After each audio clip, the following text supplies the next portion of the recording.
The Young and the Restless spoilers. Nick had always believed that the darkest battles of the Newman family belonged to the past, buried somewhere between the wars Victor had already won and the grudges that had long faded into history. But the moment he stepped into the room and saw the controlled fury on Victor's face, he realized the past had never truly been buried, it had simply waited. And now, it had resurrected itself in the form of Matt Clark, a man who had clawed his way back from the dead with a stolen identity and an old obsession sharpened into something far more dangerous. Their meeting was supposed to be a strategy session, a calm assessment of the threat. But every word was heavy, every glance sharp enough to cut. Victor paced with the restless energy of a hunter forced into a cage, and Nick felt the tension humming in the air like static before a storm. Matt had returned, masquerading as Mitch, but the truth was unavoidable. The name was a mask, the intentions were not. Matt had never abandoned the rage that fueled his previous downfall. He had not simply stolen a new identity, he had folded himself into it, reshaping Mitch into a shadow version of Matt Clark, a man who had tasted death and come back with a clearer, more venomous purpose. Reviving his old identity wasn't a mistake, Victor insisted. It was a declaration. Matt wanted the Newman family to know exactly who was coming for them, to feel the ghost of a name they thought they had buried long ago now stalking them again. And this time, he didn't want money, territory, or leverage. He wanted something deeper, something corrosive. He wanted revenge so complete that it would carve scars into every generation of Newmans who dared to survive him. That alone would have been enough to shake Nick. But then Victor revealed the detail that cinched everything into horrifying clarity: Noah was missing. At first, they believed it was coincidence or perhaps one of Noah's impulsive disappearances. But too many signs pointed in the same direction, and Nick's blood ran cold. Matt wasn't just seeking revenge, he wanted to destroy the Newmans from the inside, to strike them where they were fragile, emotional, human. Noah was the perfect target, symbolically, strategically, emotionally. Nick felt the instinctive burn of panic in his chest as he processed the weight of that revelation. His father's voice cut through his thoughts like a sharp blade, commanding, unyielding, demanding action. Victor wanted answers, but Nick knew the truth: this wasn't just about finding Noah. It was about understanding who was helping Matt. Because Matt Clark alone could never pull off such a measured, coordinated plan. He needed someone already inside their orbit, someone with motive, access, and the willingness to cross a line most people in Genoa City feared to approach. A traitor lurking in the shadows was far more dangerous than Matt's resurrection. If Matt was the blade, this hidden ally was the hand guiding it.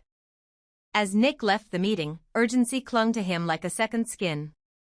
He replayed every recent event, every shift in behavior, every strange coincidence. Someone close had been helping Matt. But who would dare? Who hated the Newmans enough to gamble their soul on a partnership with a ghost? The answer refused to surface, but one name tugged at the edges of his suspicion: Phyllis. She had been distant, erratic, slipping through Genoa City like a woman carrying a secret too heavy to hold. At first, Nick dismissed the thought, refusing to believe she could sink this low. But the inconsistencies piled up like stones. She knew too much, disappeared too often, and reacted strangely whenever Matt's name surfaced. As the tension inside him built, Nick decided to follow her, quietly, carefully, hoping he was wrong but preparing for the worst. It didn't take long before he saw something he was never meant to see. Phyllis wasn't alone. She moved through the dimly lit alley with purpose, not fear, and beside her walked a man whose silhouette triggered every alarm in Nick's mind. The man was too tall, too familiar, too wrong. Nick's breath caught in his throat as he realized the truth: she wasn't acting like someone being manipulated. She was acting like someone following a plan. And she wasn't being careful. She wasn't afraid. She was meeting him. Mitch. Matt. The monster in the mask. Nick froze, his heart pounding so loudly he feared they would hear it. Phyllis turned her head slightly, laughing at something Matt said, laughing, and Nick felt the world tilt beneath him. In that instant, every doubt evaporated, replaced by a sickening certainty. Phyllis hadn't just drifted into Matt's orbit. She had willingly stepped into it. Whether she believed his lies, shared his pain, or sought her own twisted revenge against the Newmans, Nick didn't know. But he knew what he saw, a betrayal so deep it could split Genoa City in half. Victor had suspected external interference, but Nick hadn't expected the traitor to be someone who had once shared his life, his trust, his home. He followed them from a distance, heart heavy, mind calculating, knowing he couldn't confront them yet. Not without Noah. Not without proof. Not without a plan. Their path led to a remote property on the outskirts of town, a place that looked abandoned from the outside but vibrated with sinister purpose within. Nick saw the entrance to the basement, the heavy steel-reinforced door, the flicker of light beneath the frame. And then he heard it, the muffled sound of an argument echoing through the concrete walls. Matt's voice was sharp, taunting. Phyllis's voice was strained, emotional, defensive. They weren't working in harmony. They were unraveling. And in the middle of that fracture, Nick knew Noah was being held. His son. His blood. A Newman airbound and gagged somewhere in the dark while his captors fought over him like scavengers tearing at the same kill. Nick pressed closer, muscles tensed, fury rising like heat under his skin. This was no longer an investigation. It was a rescue. It was a reckoning. And the worst part, the part that carved a hollow ache in his chest, was knowing that Victor had been right all along. Victor was willing to do anything to protect the family legacy, even manipulating people, pushing them, cornering them. But Phyllis had chosen to help Matt, had chosen to betray Noah, and by extension, Nick himself. Why? What was she promised? Revenge? Redemption? Power? The truth didn't matter. The betrayal did. Nick stood in the shadows, listening as Matt accused Phyllis of going soft, claiming she was hesitating, losing focus, doubting the plan. Phyllis pushed back, accusing him of rushing things, of making mistakes, of letting ego overrule strategy. Their voices cracked with tension, two unstable forces circling each other, each believing they held the upper hand. But neither realized the truth. Nick was already there.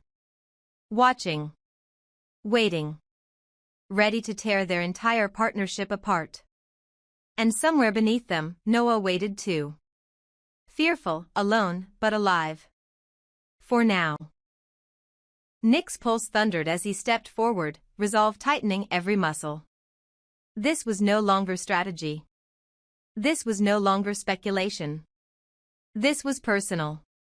And the storm Matt Clark resurrected was about to collide with the full force of the Newmans, father and son alike, whether Phyllis survived that impact or not. Nick had seen many betrayals in his life, but nothing compared to the moment he stared through that narrow basement window and saw Phyllis standing beside Matt. Alive, unrestrained, and arguing with him like two criminals who shared the same sin.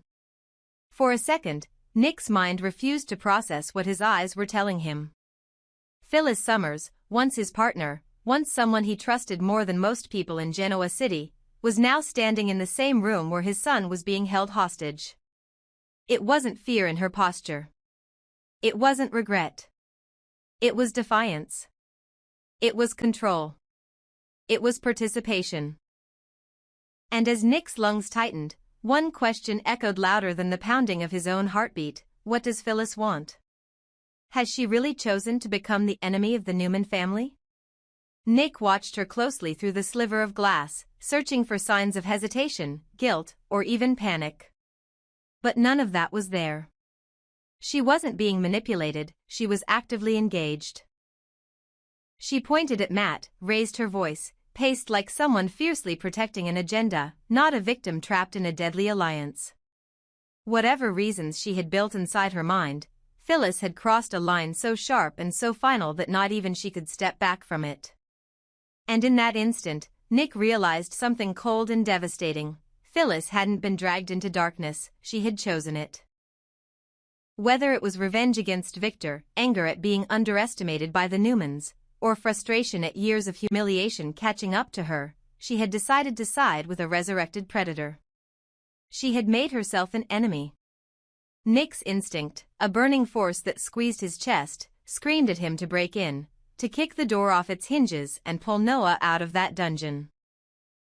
He wanted to strike first, to end this nightmare with his bare hands, to grab Phyllis by the shoulders and demand an explanation he knew he would never get. But another voice, the voice of reason, the voice of a father, stopped him cold. One man against Matt and Phyllis in a confined basement? It was suicide.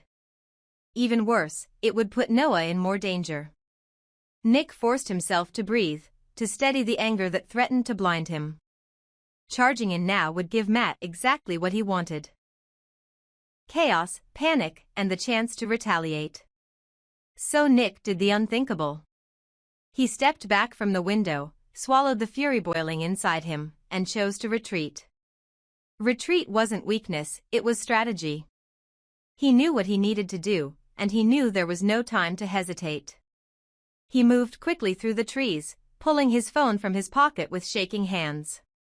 His first call was to Victor, because nothing, absolutely nothing, united Victor Newman more than the threat of losing a family member. The moment Victor answered, Nick spoke with a clarity sharpened by fear and rage. He told him everything. Matt was alive, Phyllis was involved, Noah was somewhere in the basement, and the situation was spiraling into pure madness. Victor didn't need details. He didn't need explanations. His voice dropped into that deadly calm that meant someone was about to face consequences no one survived. He told Nick to stay hidden and hold his position. Nick's second call was to Nikki. She deserved to know, she had to know. Nikki listened in stunned silence at first, unable to believe how deeply Phyllis had fallen into darkness. But once the shock passed, her maternal instinct flared. Noah wasn't just Victor's grandson, he was hers too. And Nikki Newman had faced monsters before, she would face this one as well. Her voice trembled with fear but strengthened with resolve. She promised Nick they were coming. The third call was to Victoria. Noah was her nephew, and although she and Nick had their differences, she had always been fiercely loyal when danger threatened their family. She didn't panic. She didn't waste time. She simply said, "I'm on my way," before hanging up. But Nick realized something as the calls ended. As powerful as the Newman family was, this situation required more than emotion, more than strength, more than revenge. They needed law enforcement, procedure, bodies, weapons, backup, because Matt and Phyllis were volatile, unpredictable, and desperate. And most importantly, the police were the only ones with enough authority to storm in, arrest them, and rescue Noah safely. Nick dialed the police next. He reported a kidnapping in progress, identifying Matt as the captor and Phyllis as his accomplice. The dispatcher recognized the severity instantly. The name Matt Clark still carried weight. Fear, history, death. Within minutes, multiple units were dispatched, including a tactical extraction team trained for hostage situations. Hearing that helped steady Nick's pulse, but he didn't relax, not even a little. Because nothing was guaranteed. Not until Noah was safe. Nick stayed hidden near the tree line, keeping his eyes on the house, monitoring every shadow, every flicker of movement. Inside the basement, voices continued to rise. Matt shouting, Phyllis snapping back, the sound of something metal clattering across the floor.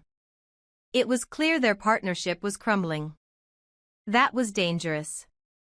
When villains fought each other, the world around them burned even faster.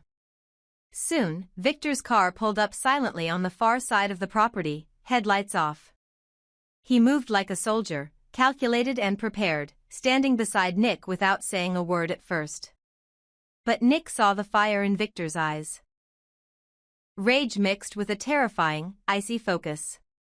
Nikki and Victoria followed moments later, shaken but determined, staying low behind the bushes as police SUVs rolled to a stop nearby. The tactical officer briefed them quickly. They would surround the property, breach on command, and extract Noah immediately. Nobody wanted to risk Noah being used as leverage. And Nick, despite wanting to tear into that house himself, knew this was the right call. He wasn't thinking about heroism. He was thinking about survival. Noah's survival. The police fanned out, moving like shadows across the yard. Nick's breath hitched as he watched the officers approach the basement entrance. Everything seemed to slow. He heard Matt yelling, angrier, louder now, accusing Phyllis of failing, of hesitating, of betraying him. Phyllis screamed back, defending her plan, insisting she could control the situation. There was crashing, shoving, chaos. Then the police moved. The door burst open. Officers flooded the basement, shouting commands. A struggle broke out immediately. Matt lunged at the nearest officer, wild and unhinged, while Phyllis froze, caught between fight, flight, and the realization that her world was collapsing around her. Noah was found bound but alive, shaken and exhausted, his eyes wide as officers freed him. Nick broke cover then, unable to wait any longer, sprinting toward the basement entrance with Victor right behind him. The moment Nick saw Noah being lifted to safety, something inside him broke, relief, fear, rage, gratitude all merging into one overwhelming wave. But nothing was over yet. Matt was pinned to the ground, shouting threats, swearing revenge. His face twisted with hatred, his voice echoing with insanity. This isn't over. You Newmans don't get to win. Phyllis didn't scream. She didn't fight. She didn't run. She just stood there, staring blankly at the floor as the handcuffs clicked around her wrists. Her silence was somehow more horrifying than Matt's screaming. It was the silence of recognition. Of consequences. Of a woman who finally saw the destruction she had chosen. Police escorted both Matt and Phyllis to their vehicles, reading them their rights while Victor, Nikki, Victoria, and Nick gathered around Noah. The family was reunited, shaken but alive. Nick held his son close, promising himself he would never let this happen again. Victor looked at Phyllis one last time before she was placed in the patrol car. His expression wasn't anger. It wasn't vengeance. It was disappointment, cold, heavy, soul-crushing disappointment. In some ways, that was worse than fury. But even as the sirens wailed and the officers secured the scene, one question still hung heavy in the air. Would this plan truly end the nightmare? Or had Matt planted something deeper, something waiting to detonate long after he and Phyllis were behind bars? Because with someone like Matt Clark, nothing was ever truly finished.